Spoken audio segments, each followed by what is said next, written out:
क्या साइंस कभी ऐसी भी कोई चीज बना सकती है जिसकी मदद से आदमी दिखाई ही न दे?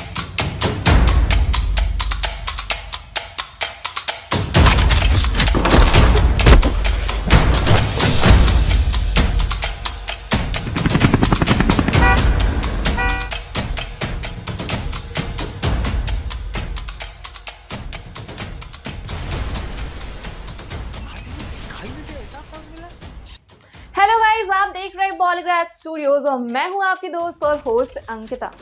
आज की ये कहानी निकोला टेस्ला के एक ऐसे इन्वेंटेड थॉट के बारे में है जिसने साइंटिस्ट के लिए एक बहुत बड़ी अपॉर्चुनिटी को जन्म दिया था। और ये थॉट है एक स्टीम पावर्ड ऑसिलेटर के। बचपन से ही निकोला टेस्ला एक अलग किस्म के इंसान थे। उन्हें डिफरेंट एक्सपेरिमेंट्स करने बेहद पसंद थे, इसलिए उन्होंने बचपन में ही साइंस की बड़ी बड़ी किताबें पढ़कर खत्म कर दी थी। लेकिन उनके माता पिता को टेस्ला का पढ़ना लिखना अच्छा नहीं लग रहा था, क्योंकि वो उसे अपनी तरह ही एक प्रीस्ट बनाना चाहते थे। लेकिन कुछ दिन बाद टेस्ला को एक खतरनाक बीमारी हो जाती है और मौत को अपने ऊपर मंडराते देखकर टेस्ला की आखिरी इच्छा थी कि वो केवल इंजीनियरिंग करना चाहते हैं। और अपने बेटे की हालत को देखते हुए उनके माता पिता भी उन्हें मना नहीं कर पाए थे। टेस्ला ने एक अलग अलग इन्वेंशन करना शुरू कर दिया था। उनकी कुछ इन्वेंशन पूरे होते थे, वहीं कुछ को उन्हें बीच में ही छोड़ना पड़ता था, इस उम्मीद से कि आज ना कल उसे कोई ना कोई बना ही देगा। और इसलिए दूसरी तरफ उनका इलेक्ट्रिसिटी पर कंटिन्यूअस स्टडी चल रहा था। उन्होंने इलेक्ट्रिसिटी तो प्रोड्यूस कर ली थी, पर उन्हें सभी घरों में उसे प्रोवाइड करने के लिए एक डिवाइस चाहिए था। एक ऐसा डिवाइस जो बाकी डिवाइसेस के कंपैरिजन में काफी छोटा लेकिन पावरफुल हो।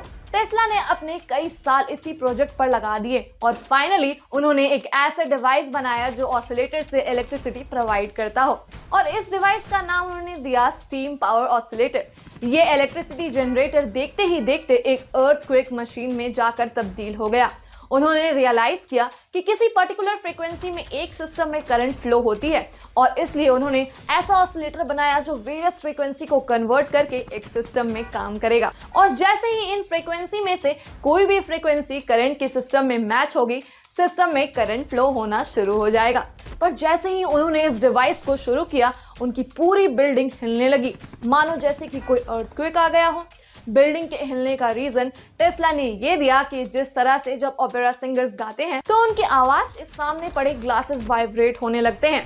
उनके बढ़ते पिच के साथ ग्लासेस का वाइब्रेशन इतना ज्यादा बढ़ने लगता है कि वो सभी ग्लास भी टूट जाते हैं। और ऐसे ही कुछ हुआ था टेस्ला के ऑसिलेटर्स के साथ।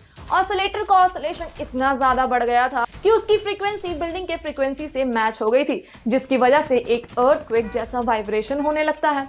इतनी मेहनत करने के बाद भी उन्होंने हार नहीं मानी और वो अपनी डिवाइस को लेकर न्यूयॉर्क की सड़कों पर निकल गए थे।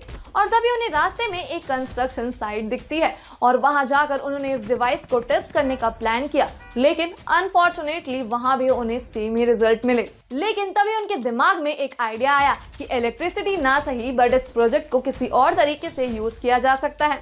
उन्होंने एक ऐसा डिवाइस बनाने का सोचा जिससे जियोलॉजिस्ट अंडरग्राउंड स्ट्रक्चर को समझ सके और इसे रिक्रिएट कर सके। बेसिकली इसमें वाइब्रेशंस को अंडरग्राउंड सेट करके उसके रिफ्लेक्शंस को स्टडी किया जा सकता है। इसके साथ ही उन्होंने इस फेनोमेनन का यूज कंट्री के पीस के लिए भी किया। उन्होंने एक ऐसी डिवाइस की रचना की जिसे अगर दुश्मन की टैंक्स पर लगा दिया जाए तो वहां तुरंत ही ब्लास्ट हो जाएगा। टेस्ला ने वर्ल्ड वॉर 1 और वर्ल्ड वॉर 2 दोनों ही देखे थे।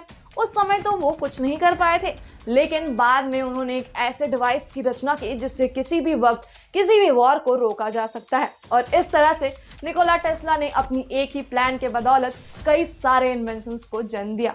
तो ये थी न्यूयॉर्क की सबसे मशहूर इन्वेंटर की सबसे मशहूर कहानी।